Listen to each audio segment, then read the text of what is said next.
And welcome to the Coeur d'Alene School District 271 Board Meeting Workshop for January 11th, 2022.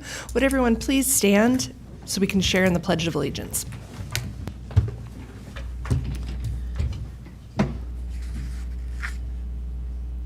pledge allegiance to the flag of the United States of America and to the republic for which it stands, one nation, under God, indivisible, with liberty and justice for all.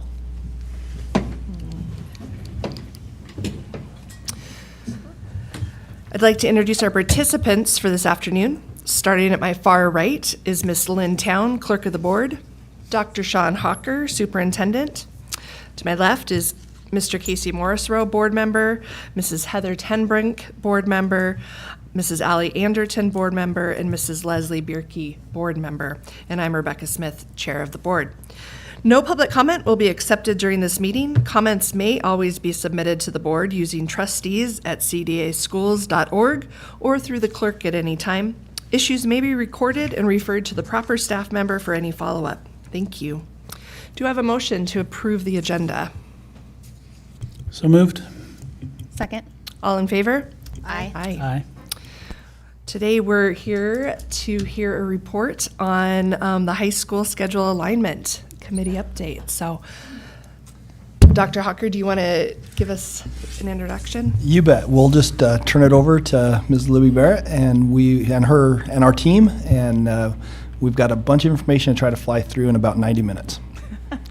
There you go, Libby. Right. There's your introduction. Everybody hear me okay? Okay. I'm Libby Barrett, Assistant Superintendent, Director of Secondary, and really for the last, no? Okay. Better? Okay. Let's start over. Welcome. I'm Libby Barrett, Assistant Superintendent and Director of Secondary Education for Coeur d'Alene Public Schools. I would like to just say good afternoon to Trustee Smith, Chair Smith, Vice Chair Morrisroe, Dr. Hawker, and then just welcome our three new board members. How exciting. Congratulations to Trustee Tenbrink, Adderton, and Bierke. Am I getting those all right? All right, wonderful. So, yeah, we have a lot of information. As you received over the weekend, you received more information than we can possibly cover. And that was on purpose. It was really just for your reference, for your resource. If you had a question, you could dig through it. Please know that any of the committee members, myself included, would be willing to talk to you and answer any questions that you may have. It's really complicated, and your high school schedules set the tone for the buildings and really tone for the district. So very important there. So let me get the keyboard here. I'm hearing some feedback, but I'm just going to go ahead until the booth tells me it's not okay. Yeah, so welcome. So the agenda will include just looking back at where we've been, just to catch our three new board members up out of courtesy. We're going to take a look at the audit findings, the curriculum audit, and then just discuss why are we here? Why are we thinking about alignment? And then most importantly, or as important, or just an overview of schedules. There's too much information for me to go to in detail today, but I will highlight the three schedules that went to the community. But there's lots of comparison tables for you in terms of instructional minutes, planning time, passing time, those kinds of things. We'll look at the community feedback that we solicited. We'll look at feedback or finance, talk about some performance data. Most of the performance data is in your board packet, not in the presentation, because that is so lengthy. We'll just take a quick look at graduation requirements and then deliver our committee recommendations, and then have time for question and answer. So with that, this was interesting to me. This journey started in 2002, where there was a curriculum audit for the Coeur d'Alene schools, and it addressed the issues at the three different high schools. And then about 10 years ago, there was no response, and then I believe about 10 years ago, based on my interviews with former committee members, they drove buses, went and looked at example schedules and did their due diligence, came up with a recommendation, but no action was taken at that time. It just, for whatever was going on in the district, it wasn't the right climate. So then Superintendent Olson ordered another curriculum audit, and the findings are similar regarding one of the things that came up were the different high school schedules and the difficulty operating 3 different high school bell schedules. So that's a quick look back. And this is right out of the curriculum audit, but it's a lengthy document, so I just thought I'd pull this piece for you and quickly read. Current practices, it says, in Coeur d'Alene Public Schools are leading to inequities among schools in the area of graduation requirements, student transfers, and full-day kindergarten. We have other committees that are addressing those other issues. So auditors examined the graduation requirements and just found that there was an issue with the different graduation requirements that exist for kids in one town. And what I would like to say, I've talked to a lot of stakeholders that say, we want choice, we want choice. Well, it's not really a choice when 2 high schools are at capacity and you go to the school that you're zoned for. So wherever you move, that's where you're going. So I would say that there's limited choice. We work with the high school principals and make transfers, but it's rare now that both high schools are at capacity, over capacity. So our committee work, this is a start, stop over the last 20 years, it sounds like, but our committee work began in December of 2019, and you will have some documentation of board minutes, board presentations at that time. The committee was put on hold that spring as the pandemic hit us. We had a soft closure. We started up again December 2020, and then we're on a little bit of a hiatus over summer as we had staff changes, and then I assumed on September 15th, we started the committee. So I've been facilitating in a different capacity since September 15th. So the last 4 months, I've been a facilitator of that committee. We've sent out a couple of surveys to the community. One came back to the board, and then we regrouped, and then started the committee again in September 2021. Excuse me, and then we had the big forums and the surveys. So there's been 2 attempts to solicit community feedback. However, you'll see later when we talk about it, it's not nearly enough. And so we're hoping with thought exchange or some other access, we could get some more involvement. But we'll talk about that later in the presentation. So this is also out of the curriculum audit, that the auditors concluded that the Coeur d'Alene Public Schools had limited access to resources through inequitable policies. So again, that's just kind of why the committee was started. So anyway, did I take your slide? Nope, not at all. Good afternoon, Trustee Smith, Superintendent Hawker, and members of the board. As somebody who has experienced both of these curriculum audits, yes, I'm old, we wanted to also reinforce with you the why one more time. Again, if you were passionate about a particular subject area as a high school student, the availability of courses are based on your residency. If you're passionate about a certain world language, such as Chinese, Japanese, German, you can only get that at one of our high schools. If you're passionate about a couple of career and technical areas, you can only get those at specific high schools. Unfortunately, choice does not exist right now. Students have access to the coursework at their high school to which they are zoned. That is, again, one of the challenges that we have in this process. In addition, we also have dissimilarities in course time. For example, a student at English 9 receives the same coursework. However, at one school, they receive about 20 hours more time instructionally in that coursework at one school versus the other. So you can imagine the amount of opportunity for depth and connection and mastery, those words all of which will come up in our survey results shortly.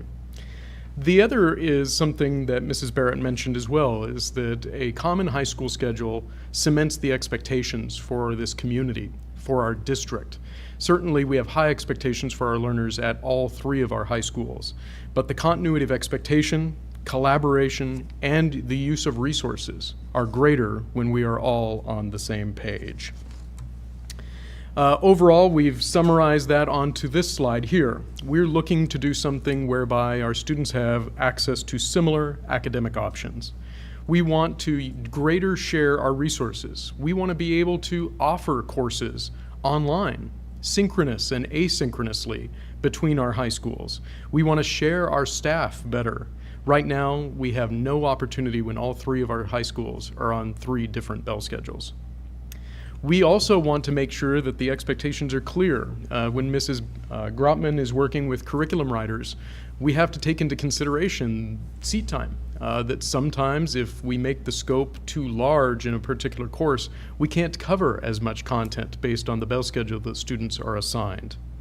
We also want to improve our district collaboration opportunities, also including common assessments. We talked a little bit about quests for you at the last board meeting, giving common expectations, common assessments throughout the district, and allowing us to be able to handhold as to what those outcomes should look like. So that then, when we provide you data, there is no doubt of the comparability of that data, that we can all rely upon the same data set and know that it reflects all of our work. One of the key pieces of documentation in your packet today is a meta-analysis. It is an analysis of lots of different research studies, and it's from Hanover Research. And I do hope you have an opportunity to take a look at that piece. Let me synthesize the meta-analysis for you. There is no perfect schedule. If there were a perfect schedule, every school district would be provided it. We have to find a fit. And to be able to do that, we've looked at a variety of different options, some of which are presented on the screen for you. Those options usually come in one of 3 forms: a traditional schedule, where every class meets every single day; a block schedule, whereby coursework is put into blocks of time. Many times those students see their teachers every other day; and then a modification of those, sometimes referred to as a modified block, where you'll see some days you'll meet all 7 classes. Typically it's a 7-period day on those configurations, and some days would be on a block. To be able to go through and show some of the details that we've gone through and looked at and worked through that, I'd like to invite Mrs. Barrett back up, and we'll go through some of the schedule options which has been presented to you and to our community. Thank you, Dr. Nelson. You can see why he is, at one time in his life, was the voice of the Vandals, and I was not. Anyway, in your packets and in this presentation, I have gone into detail on each schedule. However, we don't have time to do that today. So what I thought I would do is quickly highlight the ones that went out to the community for feedback. So we pushed out the traditional 6-hour schedule that also in your board packet shares who is on that schedule. Just quick highlights. It's obviously a semester system, 6 hours a day, 60 minutes in length. In bold, you'll see 82 hours of instruction per credit, and aligns nicely with K-Tech and NIC. This is probably the under-examined schedule. I think it has a lot of potential. However, that may be still work to do. It may be considered the common ground that is yet to surface in the committee or in the community. Just wanted to flag that. We'll skip through that. It's just the happy medium common ground in terms of instructional minutes and electives. The more I look at it, I can see some play. Not selling it, that's not really the point, but I just thought over break, I was looking at it going, why hadn't we talked about this one yet? So anyway, so then to We surfaced this and pushed this out to the public. This is like City High School's schedule. It's an AB rollover. We did add an anchored day. I'll go over that and tell you the why. Tweaked it a little bit. And then the other one, oh, let's go back. Nope, that's where I want to be. Again, semester complements K-Tech, NIC, 62 hours of instruction. So there's where you get the 20 hours less, which is about 4 weeks, but many more electives offered to students. And then, of course, that big chunk of learning time. The trimester did originally go out to the community and was, I think the community liked it, but the board was not in favor. So this is another one that this was the third choice. I have the 3 choices up here on the whiteboard in case the community here would like to see those. This is where you'll have traditional days, and then a couple of your days are blocked. So 69 hours of instruction also on the semester schedule.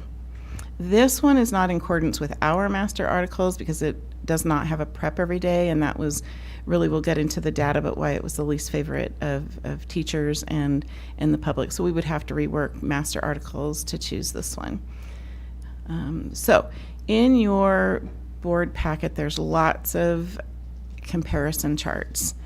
You can't see it beautifully here, but on my screen and on yours, you can probably see that I've highlighted the 6-hour, the 8-hour block, and the 7-period modified, just so those jump out at you as you do your research. This will include passing time, instructional minutes, credits per year, credits per semester, hopefully anything you'd ever want to know about high school scheduling. There's 3 charts contained. One thing to note is that they all meet the 990 minutes required by the state for high school instruction. So we're in that okay zone. So these were the 3 schedules that we pushed forward: the 7-period modified, the AB rollover block with anchored day, and the 6-period traditional. All schedules, it's important to note, have opportunities for 0-hour and extra periods after school. So quickly, option 1 was the 7-hour modified block, and this picture was on poster board and shared in the public forums. We thought it would be, the committee felt important to bookend those days, so you're seeing your teacher every day Monday, every day Friday, with your blocks on Thursday. This is the 8-hour rollover, 8-hour AB block with anchored day, not rollover, where your A and B day are consistent, and then you see your teachers on every one of them on your Friday. This could also be a Monday. The idea was that would set the tone for either the week or the weekend. We added that because it allowed more contact time within the week, because that surfaced as a concern for some. However, there are many versions of block, and this is just one of many. So, but this was just what was pushed out to the community. And then the very predictable 6-period traditional schedule, where you same time with your teacher daily. So that's option 3. Ms. This Barrett, is- yes. sorry to Yeah. interrupt. On the 7-period modified block, Mm-hmm. is it, I don't know, I thought I saw in here, and I thought you said it was 7 periods a day, 3 days a week?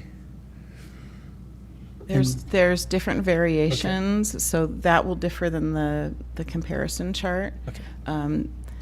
Excuse me. Let's go one more. We modified it to what we called it was bookending.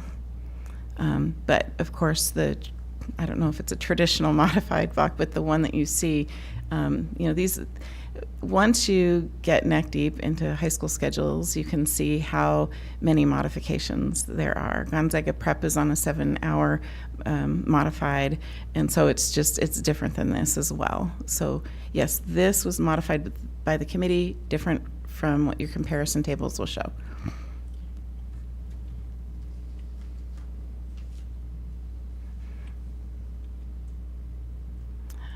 So this is the comparison chart that synthesizes the three options that we put out to the public rather than that massive 3-page those comparison tables in your packet. So this is just kind of at a glance. Of course, there are many more challenges and many more advantages to each. This was just a way to educate the public at beginning stages of what high school schedules are all about. So we teased out some of the data for your comparison.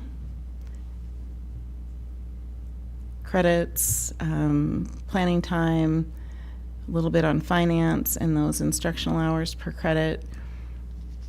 And then another comparison that talks about strengths and challenges. Again, the lists are lengthy for all three. This was just for public understanding. This goes into more depth in your board packets. Okay, so we had 2 in-person forums and then had an online forum that was open for 2 weeks where people could go in and look at the data, look at the video, get informed first before they took a survey. The survey was centered around community values. That is really the starting point for all high school scheduling committees. And had I to do it over again, or had I started the process, and this is not a criticism of any predecessor, I would have started with community values, a big, strong push to really understand what our community will tolerate, believes in, and values. And at this point, I'm going to bring Dr. Mike Nelson up.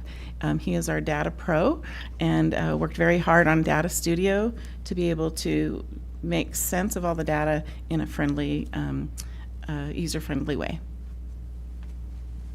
Boy, thanks for the vote of confidence. I do want to thank our community. Anytime that we reach out to our community to get feedback, we always get a boatload. And in this particular case, we had 766 members of our community respond. As some of them were parents, some of them were students, some of them were not necessarily affiliated with our district, but really wanted to give us some feedback. On the left-hand side of the screen, you do see the breakdown of that feedback. A majority of the feedback said that they were affiliated with Lake City High School. That's over 53%, with 33% saying that they were affiliated with Coeur d'Alene High School. We also did have affiliations through our 3 middle schools, which is important because naturally those students will matriculate to our high schools, representing Canfield, Lakes, Woodland. And we had a small piece of the pie in there that said that they were not affiliated with any of our current schools. That's the orange piece of the pie up at the top.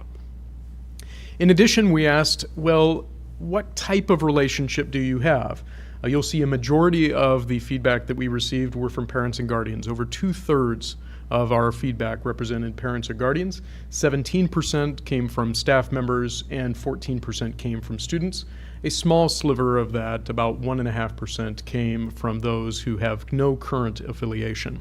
I do want to let you know, as well as the community, that this is public and we want them to be able to interact with us. So I have a couple of Chromebooks down here with all of the data available to them, or anybody who's watching this can go to the URL at the very bottom of the screen.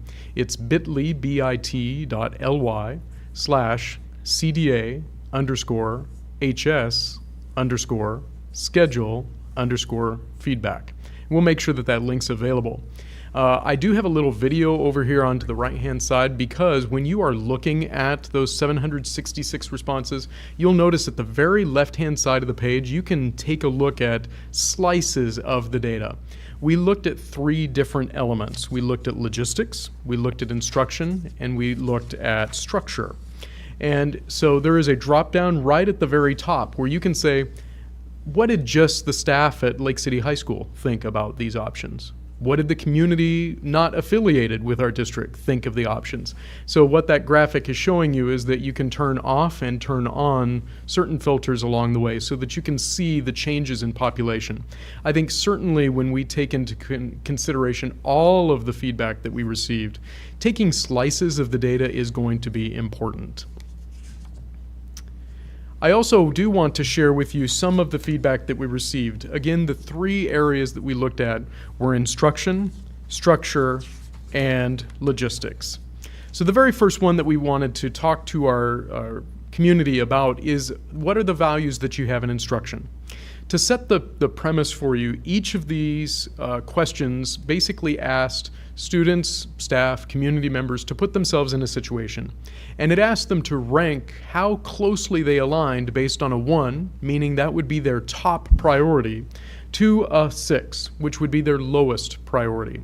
So as you're looking at the graphs, a couple of things will come into play. We want to look at the tallest bars on the left-hand side of each of these graphs. The least opinion would be the furthest right bar. And we'd be able to also again see that this is the entire 766 student, staff, community population. This does not represent any slices of the data, but overall, the highest levels of 1 came down to compatibility. It came down to, we want something that is going to be compatible for scheduling at North Idaho College and for K-Tech. That was the highest value of all. Also right next to it is that they wanted to have opportunities for course mastery. So not just surveying a particular course, they wanted to be involved in the course long enough so that they felt that it would allow them to master the course content. The third largest variety that we saw was around electives, that students, staff, community all wanted to choose from a wide variety of electives. So if you're looking up there, we're talking about the orange, green, and red graphs. Again, this represents all of our community. However, the other graphs also tell a story. The lowest value that we saw was to the response, I want to have the same courses available at both high schools. Well, that's a challenge. If that is something that our curriculum audit is saying is important to us, and we are saying for equity and the community we want to see, but for these respondents it was very low. The other is around integration of coursework. That's the purple bars up in the upper left-hand corner. People did not feel as comfortable with the importance of integrating coursework, such as embedding speech into English language arts standards, or embedding our technology graduation requirements into other content areas as well. The second area that we wanted to take a look at was around the structure of the schedule, and we have again all respondents represented up here, and the ones that were the highest of value for all of our respondents was deep time to be able to explore a topic. That's the blue bars down at the very bottom. That is, again, aligned to mastery that we saw on the instructional side of things. So there is a feeling that we need to have our students in coursework so that they have adequate depth and breadth to cover the standards that we have assigned to those courses. Also, at the top is they wanted to have a flexible schedule. That is the bottom right-hand corner. The red bars, as you can see, they were somewhat equal across the way. That would align with what we saw in instruction around the variety of electives. And finally, the other one was a preparation for college and workday schedule. That's the green in the upper right-hand corner. So once again, the orange, the green, and the red of the three were considered the top 3 choices. For our respondents in structure, they were less interested in seeing their teacher every single day and the connection to workplace opportunities such as internships, job shadowing, etc.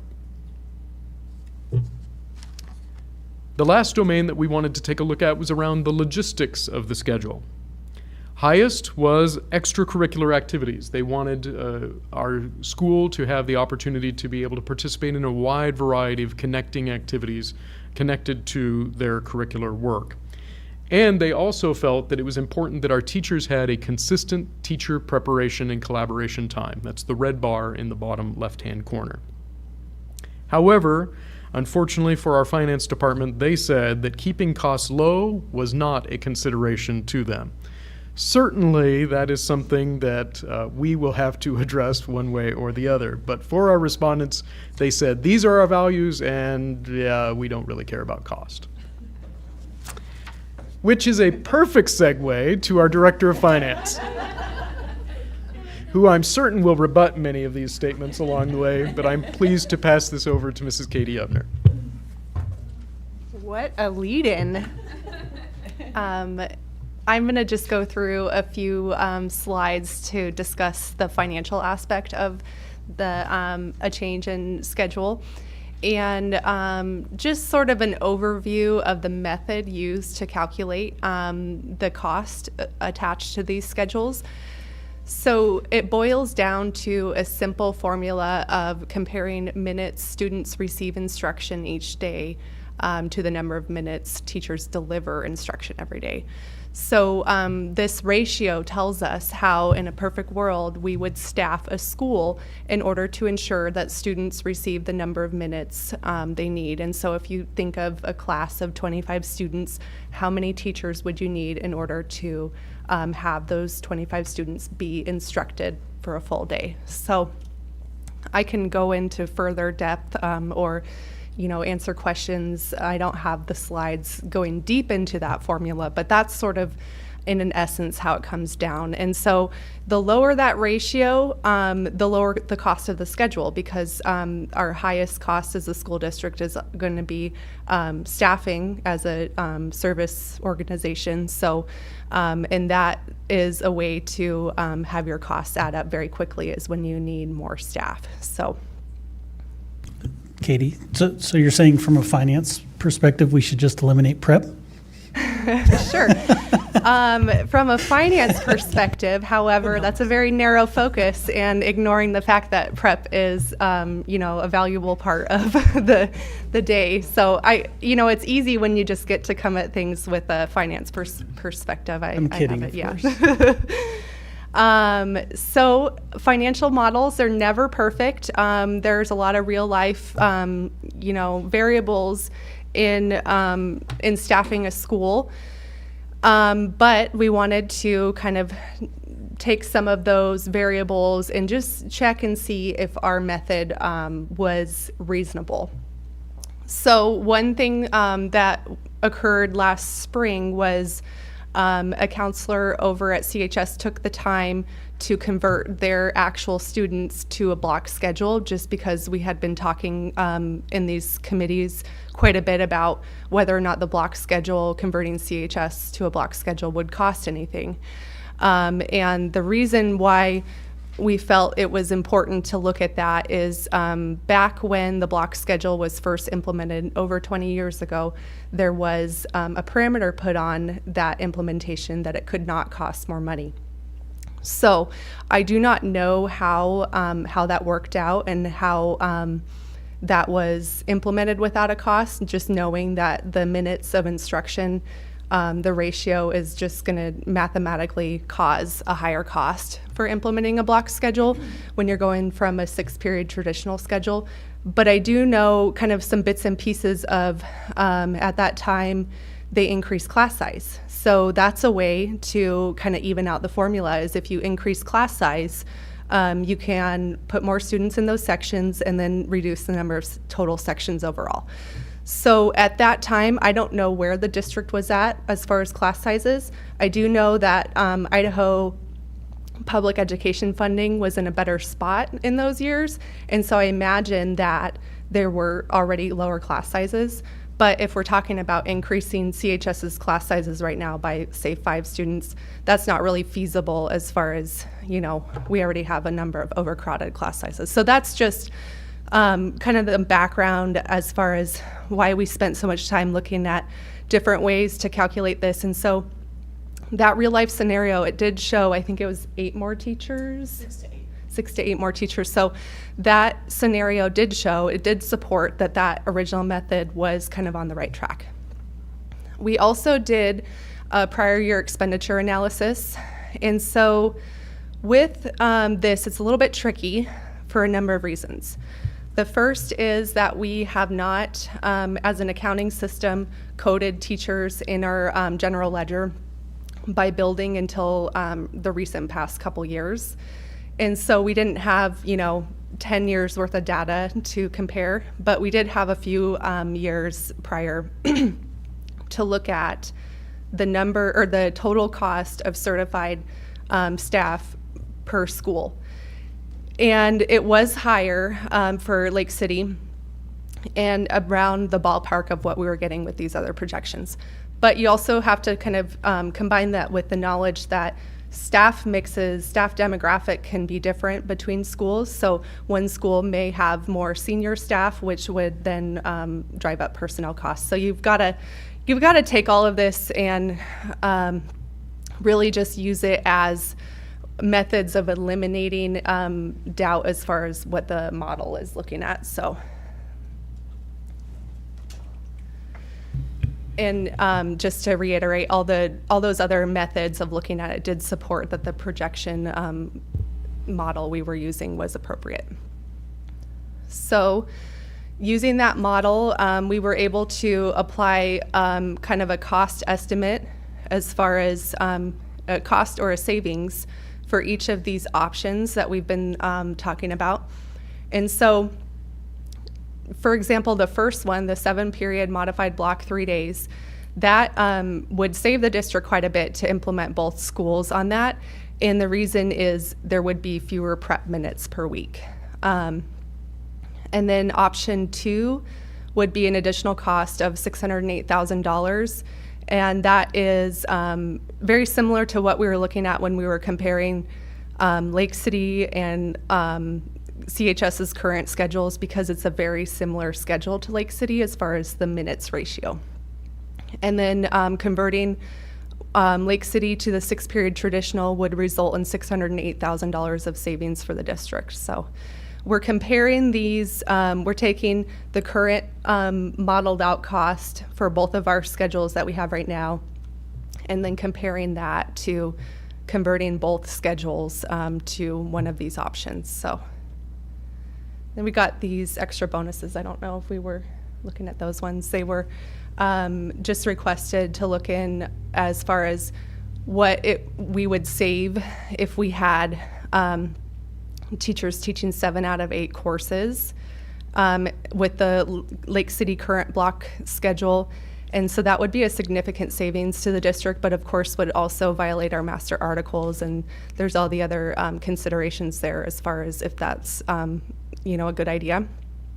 And then the 7-hour traditional, that one would have less prep minutes, and teachers would be teaching one more class. So this is a comparison as far as the minutes and minutes that students are receiving instruction compared to minutes of teacher prep per week.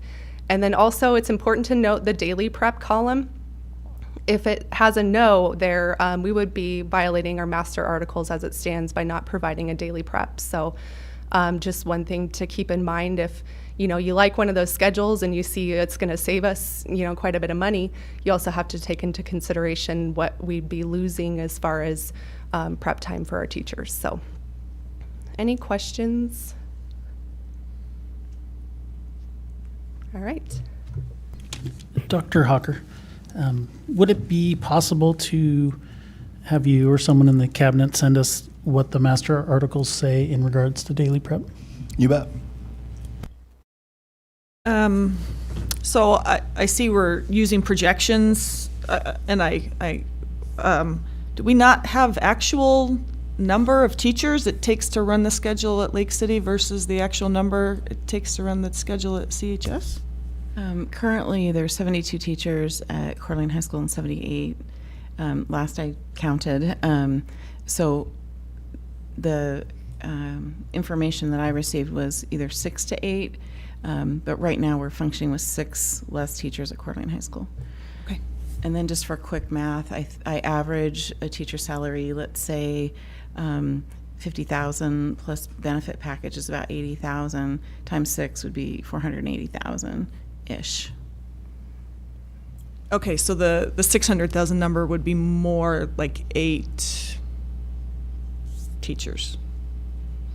80 times 8. That's just salary. So when you take the different methods of calculation, I stuck with the formulaic calculation because it kind of evens the playing field when you're looking at a number of schedules. You can kind of get in the weeds as far as like how we're running Lake City and if we have higher class sizes right now or that sort of thing. But when you kind of level the playing field, you get that, it comes out with that number in the end. But it would be relative to like what the real life operating that schedule looked like in the end. Does that help? Yeah, I guess I was just trying to figure out, right, so right now, it's 6 more teachers, the way we're running now. I haven't looked Okay. at it recently, so, okay. Okay.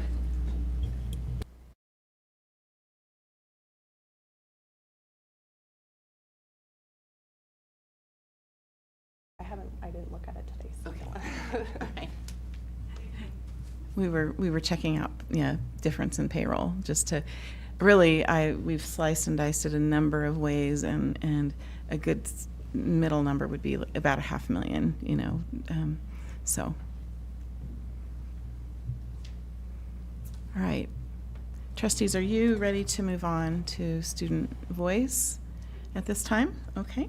Well, we're very lucky that we have our SAG advisory student advisory group that represents our students, and they pushed out a survey to both high schools and gave me the common values that both high school students from both high schools were interested in. And so they, both high schools, their common voice wanted more electives. Both high schools wanted to see their teachers every day. And I'll stop here because that's interesting, because the 8 AB rollover has more electives. However, you don't see your teacher every day. So the voice speaks to both schedules. And then they did a shout out to a later morning start. So those are the common values between both high schools. And then this is where they, we get more into details. And I teased out Lake City's voice versus Coeur d'Alene High Schools. Lake City likes having more electives.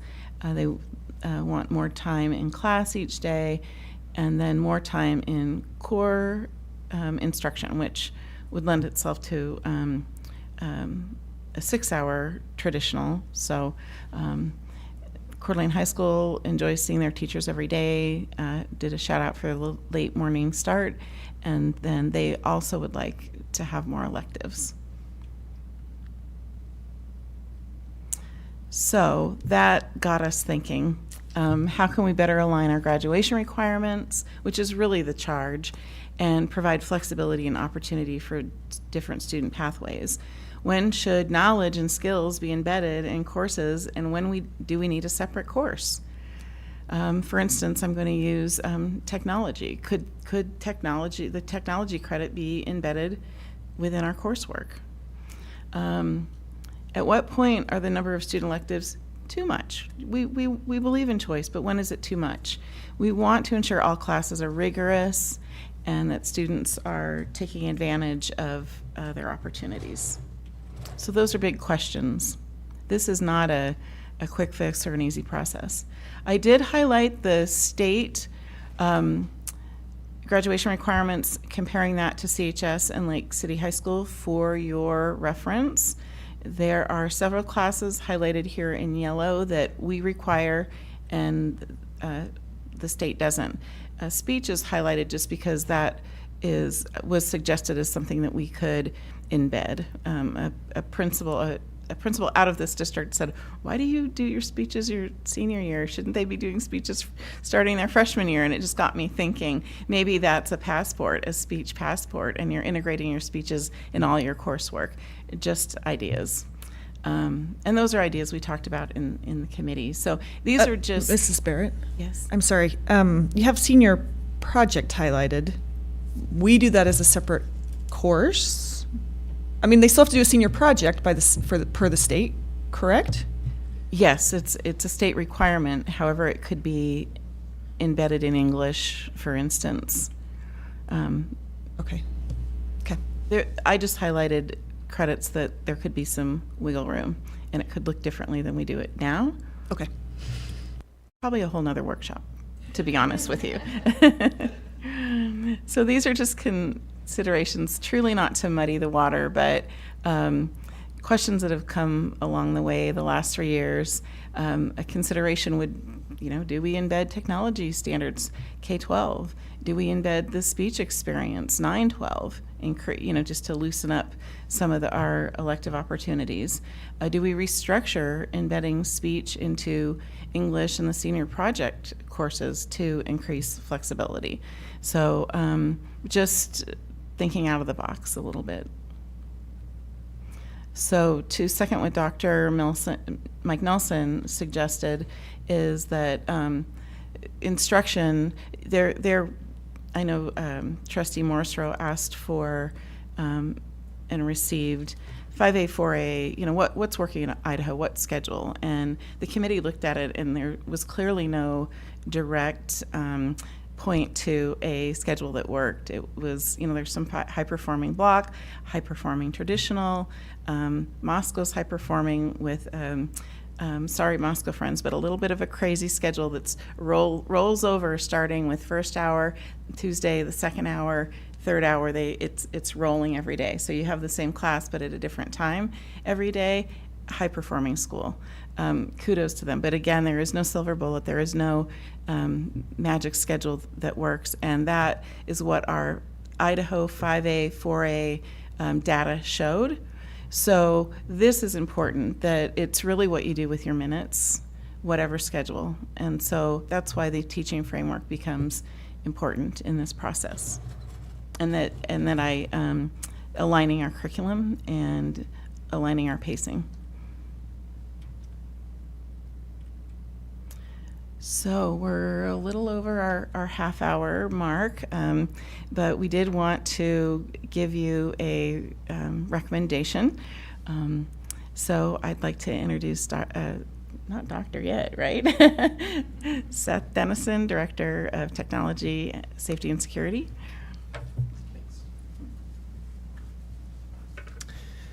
Good afternoon, Chair Smith, members of the board. Along with Ms. Barrett, I helped facilitate the last few months of this committee. Some of you also might remember I facilitated the school start times committee last year, which wrapped up, and that recommendation was made to the board and has since been tabled. So it kind of goes along with this recommendation a little bit. Just before Christmas break, our committee met and worked through all this data that's been presented to you this afternoon. And then our committee worked together to make a majority and a minority recommendation. And so you'll see that in your packet. I'll actually pull it up here as well. And so the majority recommendation is the 8-period AB block. There was 7 members of our committee that recommended that. Down below in the bullet points, you can see some of the data that they found appealing and that helped with this recommendation. So the top one, honestly, was the wide variety of electives that the AB block offers. This was important to the respondents to our community feedback forums and survey.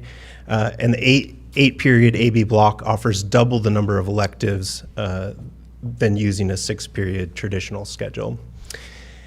Additionally, compatibility with dual credit and K-Tech schedules, that was also something that the community kind of brought to the forefront. That was something that was important to this majority recommendation. Another component was that the block schedule has long periods of time to explore a topic deeply.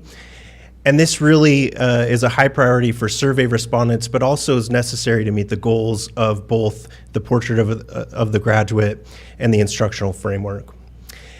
And then I've heard a lot said about teacher prep and collaboration time. That was something that came out in the feedback survey as well. That was something that the committee discussed at length. And that was a large part of why these two schedules came forth rather than the 7-period modified block. This group also wanted to mention that despite the higher cost of this schedule, our district is funded by enrollment and attendance, not based on the schedule. And so the AB block was selected by nearly 60% of the survey participants as the schedule that best met their needs. And then lastly, Mrs. Barrett just spoke to the data from 4A and 5A schools as being pretty mixed. Again, the schedule wasn't necessarily the main factor in performance on standardized tests. But if you look at the top 10, many of the highest performing schools all use the 8-period AB block. I think all of West Ada, their schools use that schedule. Moving on to the minority recommendation, this group especially was focused on the financial reasons for the 6-period traditional schedule as being compelling. Significant cost savings if both high schools went to this schedule. Additionally, the number of instructional minutes overall, 20 hours, some of the data also showed 28 hours depending on which schedule you're looking at, is significant over a semester. And that's a lot more time in core classes. And this group felt that that was significant. Again, this group mentioned teacher prep and collaboration time. The 6-period traditional schedule offers that, of course. Compatibility with dual credit and K-Tech. And then one interesting note that this group teased out was that staff prioritized being able to see students every day, and that's something that the 6-period traditional schedule would allow. One last note on this minority recommendation was despite the fact that this 6-period traditional schedule offers less choice for electives, this group wanted us to look at perhaps changing some of the graduation requirements so we could offer more choices to students even if the 6-period traditional schedule is something that we stick with. We also have quite a few committee members here too, so we can stand if you've got any questions specifically about the recommendations, but that's both the majority and the minority recommendations from our committee.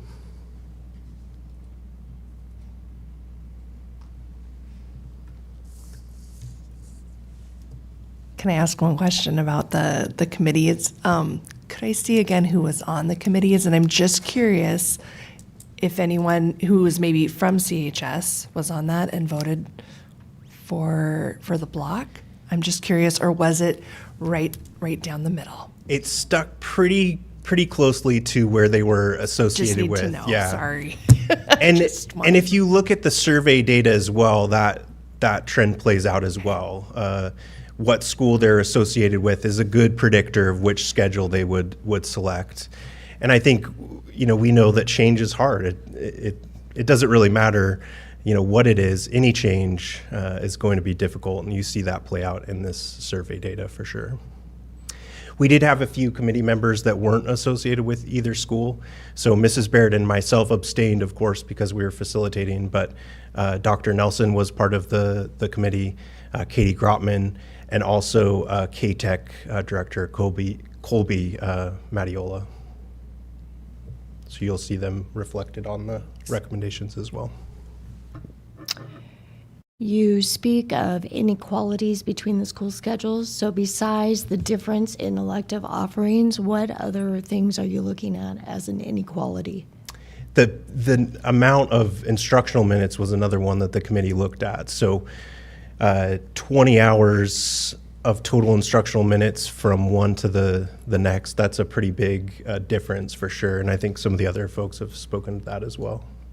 Are we seeing difference is, let me see how to word this, the difference in schedules? Are we seeing, I looked at some of the graphs in the packet, the graduation rates are similar, the progression onto a 4-year university or 2 years seem very similar. So how is that perhaps adversely affecting students to have less time in a block schedule versus the traditional schedule? I don't have that at the ready, but it's in your board packet. It's called High School Comparison Data, and I would invite I'll you look at that to look again. at that. It's last spring. Okay. Okay, thanks. Maybe to piggyback on that, and you mentioned it earlier, Ms. Barrett, in your time, the performance data, is that what you would refer us back to, or can you speak to that, because I'm just curious about that. Yeah, between the I think schools. it's And so- it's just the facts, ma'am, and I'm willing to share.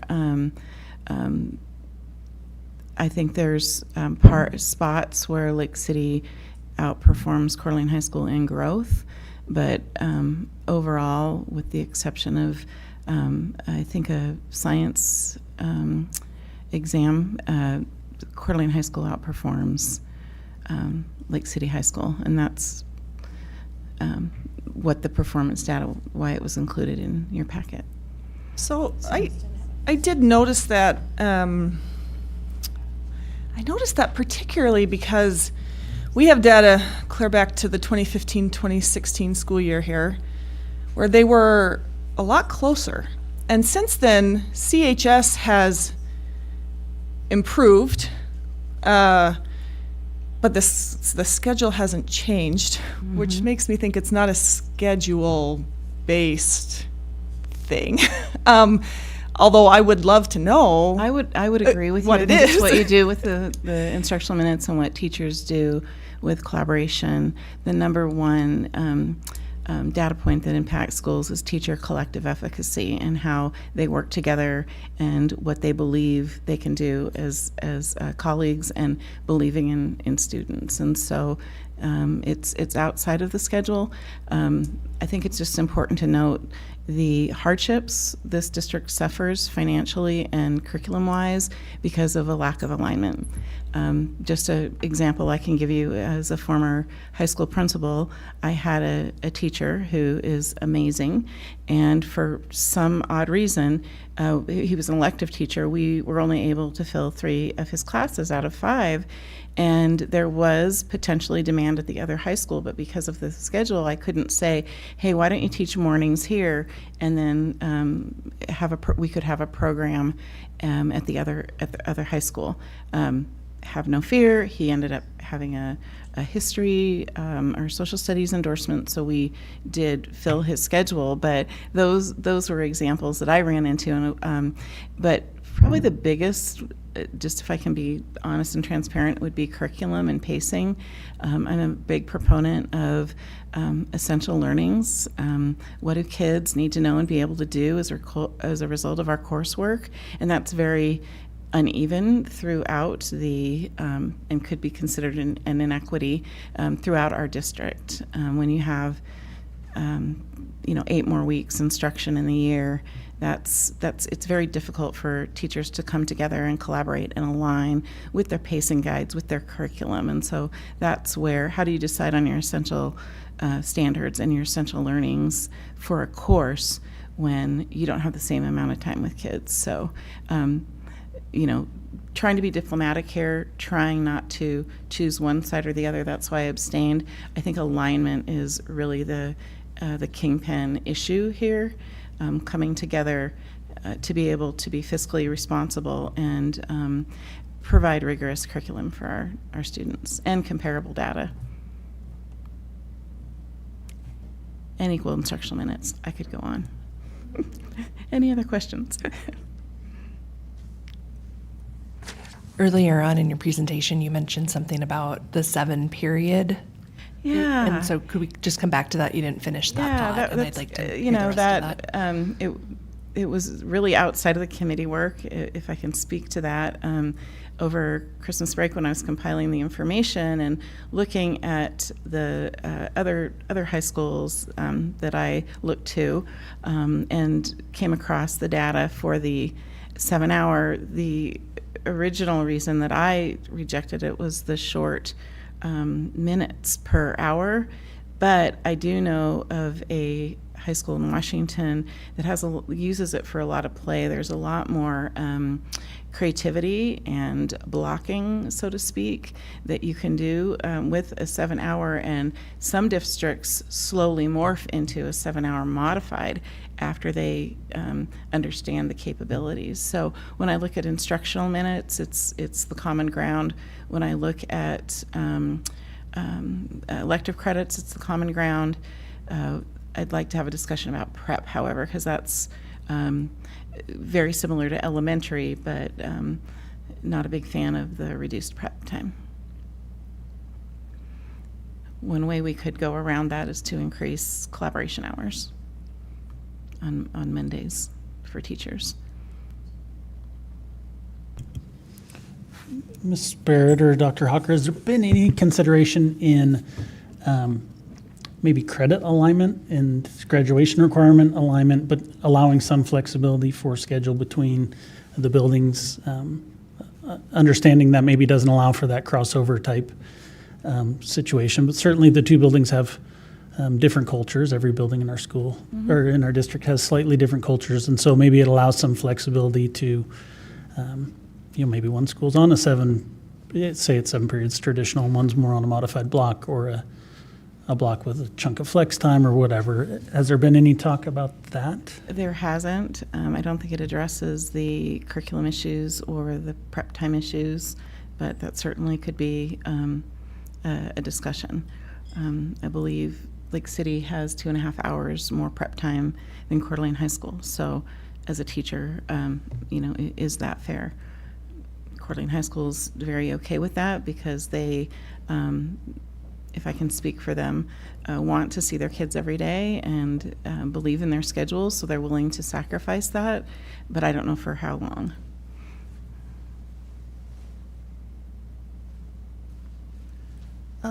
With half an hour left, Dr. Hawker, do you want to maybe help us know where we need to land by 2 o'clock? Or just give us maybe some insight that way? You bet. Well, first, we just want to take advantage of this remaining 30 minutes to answer or at least hear any questions, and we can get you back those answers. Really the next steps are varied, lots of options, but if indeed we're already pushed up against the gun for a schedule change for this next fall. It's to make a schedule change and alignment and provide those offerings for our kids would be not impossible because we're really good, but it would be very difficult and certainly would not be my recommendation. My recommendation would be to make that decision for the following calendar year if the board so chooses to change the schedule. So really that's where we're at today. We just want to make sure we bombarded you all weekend with a bunch of data and information, and then have everybody here for you to ask any sort of questions that you might have, as this is simply just a workshop. And then the plan was to derive next steps after this meeting. If there were still a whole bunch of additional questions that we just didn't have time to address today, then perhaps we schedule another workshop here soon. If you're leaning more towards, again, we haven't had an alignment, it was pointed out 20 years ago that's an audit finding, and nothing's been done since then. Perhaps the flavor of the board is to recognize that this is something that we do want to align, and then the time can be the following school year, and we would have time between now and let's just hypothetically say early fall this year to create that schedule and do that if that's your wishes. Or obviously you could always make the decision that this is just not, we've been grappling with this for 20 years, and perhaps this is not the right time. I would add, as the new superintendent and the conversations and community and engagements that I've been part of since I've been here, I'm really hesitant to tackle and create another divisive discussion in the district. It's really tough, and right now I think all of our data has shown, by and large, I'm certainly generalizing, but by and large, if you went or have a ties to one of the high schools, that's the schedule that you support. And so if we end up saying one of those two schedules is the schedule that we're going to go with, naturally we have created some more divisiveness in the district with the other half. And that I'm really trying to be careful and mindful, as I know you are as well, in trying to find ways to bring our community together. I think there is some great opportunity to create a blended schedule that may work for both schools. If the board is decisive on the alignment for all the various reasons, the curriculum, the sharing of teachers, the programming, and equitable opportunities for kids. If that is a high priority, then I'm confident that we can make that happen. As you all know, this has been a 20-year process. Here lately, even in the last couple of years, the work, there's been 2 different superintendents, 2 or 3 different leaders leading the committees through this work. It's just been a lot of change, and I'm hopeful that this can be an opportunity for us as a district, you as a board, to galvanize and bring the community together and continue on our path and vision for excellence here in Coeur d'Alene. Thank you. I can see why no one's touched this for 20 years, right? It's a galvanizing issue. I think for me, I'm disappointed today with where we're at. And this is not a critique of you or really anyone who's done this work other than maybe the board. And as the only person who's, I think, was on the board when we started this is probably of myself. But that we've allowed this to carry on in the way that it has, that it's really a battle between Lake City and Coeur d'Alene and who's going to win. And while I think we initially had some conversations that neither schedule should be included, they both have been, and that's what it is. And I think we've spent 3 years and missed an opportunity to really reflect on ourselves, on our buildings, on our individual schools, with where could we improve, what could we do different that might benefit our students.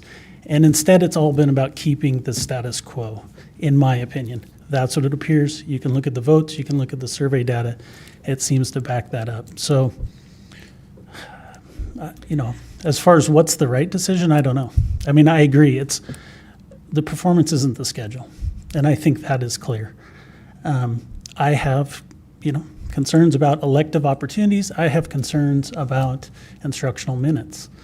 And I don't know, for me, I'm not sure status quo is okay for me personally, and that I would support that, at least long term. I'm disappointed, I guess. I'm sorry to disappoint. I know that the committee had alignment as their number one, charge, but I'm Act 3 in this committee work, and I think what we said and maybe our behavior was different. It did end up aligning with what you're comfortable with, but as I recall, a doctor can tell you to stop smoking, or you must lose weight, or you could die, and people don't. So change is so hard. I would liken this to the boundary discussion when we changed boundaries. Very difficult decisions were made, and people are okay. Raise your hand if you hear anything now. So I think we can push through. One missing piece, I think, is community involvement, more community involvement. 766 people showed up in the rain on a cold night in October to give their input, and I so value that. However, when you think about 3,200 high school students and additional middle school students, did we do due diligence? We invited, and who came, it was what it was, but how can we solicit more community feedback? What does our community value, and what does our chamber, our Rotary, we need to seek that out. So that would be an area we could continue to explore, and there are other variations of different schedules that we could explore. So maybe the committee work isn't over, but that we commit to a later date. This was slightly fast-tracked and then postponed. Just because of staffing and facilitators, and we had 2 board members on the committee that, with the changeover, were no longer serving, and so that helped us take those hits. So I can tell you that the committee was amazing, and the people on it really spoke from their heart and voted these rationales. They spent hours writing. And it's shown in the pictures where they went to each data piece and wrote their rationale. And this was compiled by Seth Dennison, but the work was genuine. Yeah, and I just want to reiterate that my disappointment isn't with the committee or with administration, but really with us as a board, and I'm going to point that finger at me because I was the one involved through all that, that we just didn't, that maybe we just didn't set the right tone from the beginning and, there's been a lot of change in 3 years that we've been talking about this. And, in a way, it feels like time wasted to me. So I've had those moments, Trustee Morris-Rowe, but I would say that no, because we learned so much about each attribute that the schedules offer. We really examined our why and why alignment is important. So I think we're in a different place. Back in 2019, we were very much in your position where you're learning about all the comparison data, and now we've evolved where we've honed it down to some examples, but some aren't included in the community input. Would it be possible for you to push out that why even harder so that with utmost clarity, we not just as a board, but we as a community can really begin to grasp that? Because I'm not sure that the fullness of our community is grasping that. And I want to be able to communicate that as well as to why this is so important. Yes. I would like to second that. If this is the direction we're going, when I read the 38 pages of comments that were from that feedback survey, it didn't occur to me to start taking a tally until I was too far through that I was going to go back and start again. But there was a significant number of them that basically addressed why. Why do we even need to do this? So I think that's a strong feeling in our community of why. Is this? Yeah.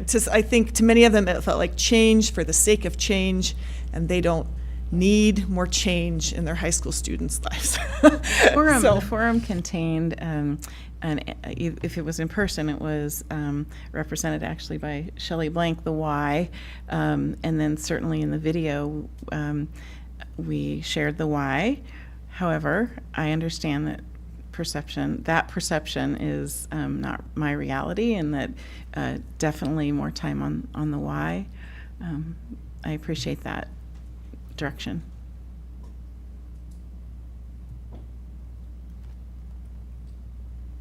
I guess my other comment, I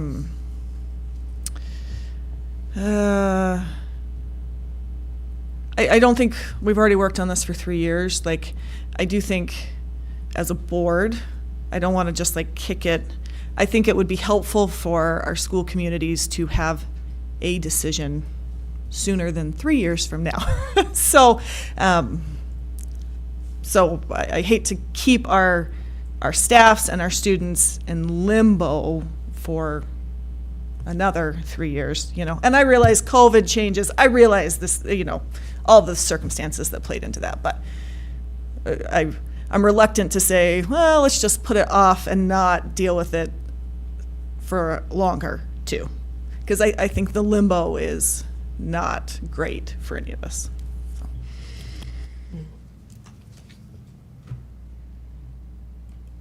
Has it been considered how to, especially with COVID that's happened and the division that we do have in the community right now, by forcing change at this time, can we lessen or buffer that some by addressing ways to nurture the individual cultures within those high schools?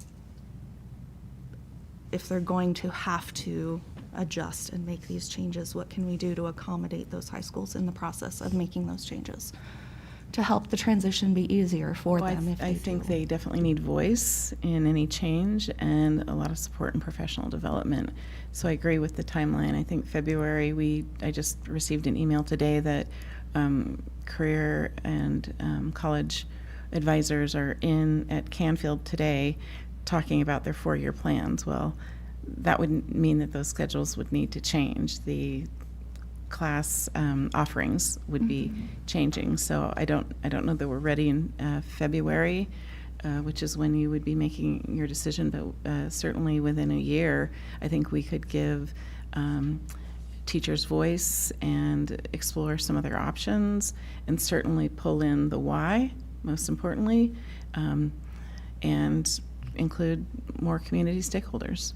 Again, I'm very appreciative of the 766 folks that took the time, but I think in this community of thousands, I'd be interested in broadening that.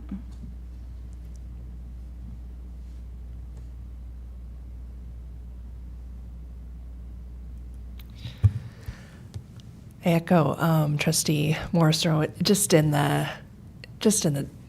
not disappointment. I don't know if that's really not the right word, but just in the, sometimes I just wish COVID hadn't happened to have derailed, to have derailed some of this work. Because I remember when I first came on the board, I remember even when I sat on the board, it was, well, what do we have to face? And they said, what are the challenges you're going to have to face? And I said, well, boundaries and the bell schedule. Those are going to be the two things over the next 2 years. And really, that hasn't been the case. And so I really just value, I know we all do, your input, the fact that this is fast-tracked. You said your version 3.0, and there's been a lot of change. And so thank you for this work, even from September to now, to get this in front of us, because that took a lot of work and a lot of energy from a lot of people to make that happen. So thank you. Dr. Hawker, do you have additional questions for us as far as direction and input? What additional input do you need from us? Well, I think it's the magic question. You know, the community, you all have been asked questions, you know, why now? And my simple answer is that's a difficult and complicated question as well, because we've been talking about this for 20 years. We've really been talking about it the last 3 or 4. It's been out there for a long time, and so naturally everybody's asking, well, we've been talking about this for a long time. Why are you doing this now? At this point, I think really what the ask is from us as administration is for the board to make a commitment on either supporting a schedule change or remaining in the current schedule at this time. Those really are the two options at this juncture, knowing that if the board supports making a schedule alignment, that addressing that item within your curriculum audit is of high priority, and there's a whole lot of other, you know, potential benefits to doing that as we've studied and learned. Then I think that can be stated. I think that can help with our community and coming together and finding a solution. Right now, there's just been a whole lot of conversations of winners and losers. What school's winning, what school's losing, and really creating, in my opinion, a little more divisiveness. If the board would vote soon, perhaps as early as your February board meeting, that we are committed to addressing this audit finding, and we are committed to having a aligned schedule between the two high schools by the start of the fall of 23 school year, then I think that sets the tone. That would then send the message that we're going to align. Now let's get to work and figure out what that's going to be. And I would hope that we can create some commonalities there. It could be an exciting time in Coeur d'Alene to build schedules, to mold things the way that teachers and administrators would feel best utilizes all of our resources and provides opportunities for our kids. I think there's time to do that, but for a myriad of reasons, you know, Libby 3.0, not to mention, honestly, you know, 3 new board members. We had this targeted to bring to the board in November, and based on various changes and things, that would have not been appropriate as well, with vacant seats and voices not at the table. We really needed to postpone this, and in fairness, again, we didn't want to bring this to you in January at your very first meeting to make such a big decision. So you can see for lots of reasons where we're at today, and I think we want to get this right. We don't want to rush. So my question to the board would be, what do we need to provide to you to help you make a decision at perhaps your February board meeting, whether or not you're comfortable with the schedules as is, and it's just, we're going to put it on hold again for another 10 years and we'll deal with it, we'll look at it again later, or based on the 2 audit findings and all of the other supplemental information, budgets, everything, we're committed to supporting that need for an alignment, and that's going to happen, and we're going to have that in place for the fall of 23 start. I think for me, it's down to two options. One is we just say, well, we looked at it and we gave it the good go and it's just not going to work. And that we maintain the status quo. And then look to make improvements in the individual buildings and support them with their schedules of how we can address any areas they have. Or that we would say, go to the community again, I guess, basically, and say, is there support for schedule alignment, knowing that neither schedule is going to move forward, that it would be a new schedule? And that's probably the only way I'd be comfortable moving forward with a schedule change, because I think it's just, as long as we consider the 6 and the AB, it's just going to continue for me. And you're never going to get past that, in my opinion. There's going to be winners and losers, so I think that would be my take. I think we can definitely do that, and I think that also reiterates that this is not a change is not going to happen this coming fall. It would be the fall of 23 by the time you go out. But we do have some exciting opportunities in the very near future for additional community engagement with a thought exchange platform, which we're just beginning to roll out, and then of course some good opportunities to have our community forums and our listening sessions. And so I do think there's ample time, as long as none of you resign and quit, and as long as we can keep some consistency in the district, I think we could be ready to go by a certain date in the future. Right. And I guess if we're asking that question and there's not support, and it's overwhelming, the community doesn't support and they're happy with the status quo, that we would maintain the status quo and not continue down that path. I agree. I think I felt like looking at these surveys, and I did do that separated into Lake City respondents versus CHS respondents. If we overwhelmingly have a group of parents and students and teachers at these schools, which based on the people that responded, we do, but that is of course not the whole community, is it just pushing something? So I would be interested to know, does the community support alignment for the reasons that we see we need alignment with a new schedule, or do they like the status quo? Because I don't think, I understand their challenges to the two different schedules, but I don't feel like we're failing our kids at either one of these high schools either. So I agree with that. I would be interested to know that. I concur as well. For me, because I am new, I would like to see that why even broader and a little more clarity.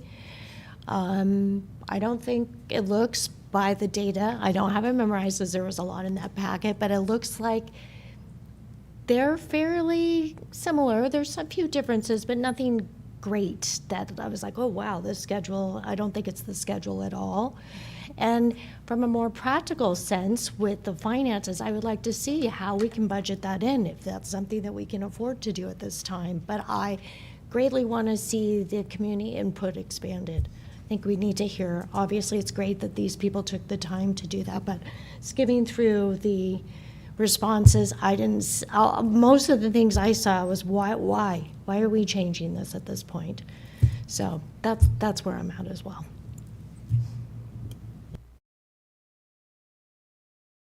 I just have to say I agree all the way across. I don't have much to add to that.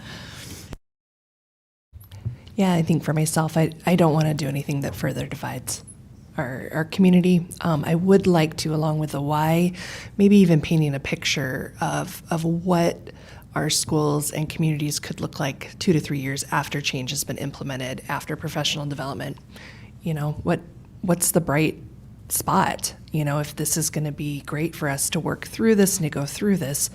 Again, I guess it comes back to the why, but paint me a vision of what great high school experience looks like, so that I can really zone in and target that, so that becomes our target. So that would be helpful for me. Is that enough? I think that's enough. So so this is what I'm hearing. Of course, it's just a workshop, so we're not voting on anything today. But we will place on the board agenda for February this topic. I think there's lots of folks out there that may obviously didn't show up today or may not even listen to this workshop, but they do listen to the board meetings a little more. So I think it's a good opportunity for us to briefly recap this meeting at the board meeting, and then also what I'm hearing is let's go back out. Let's have a commitment that this is not going to start in this coming fall. It would start no sooner than the fall of 23, and we will go back out to our community and do some more questioning to see what they will support. Where are they at with this? And then we will come back. I'll get together with my team and find a reasonable timeline to present to you on next month, and just share with you that we'll bring you back that information at a future meeting, and then from there you can make the decision whether or not we are continuing to move forward based upon that input we've received already from the community, or whether this is just going to be put to bed at this time. Is that an accurate summation? Okay. Great. Terrific. Again, Ms. I'd Barrett? like to thank the board for your input, and I'd like to thank the committee members that have served over the last 3 years. Thank you especially to the committee. There's been lots and lots of work and hours and heart into all these pieces. So thank you so much for those that are here and those that are not here, and as well as our district team. So thank you for that. All right, I think if nothing else, meeting adjourned.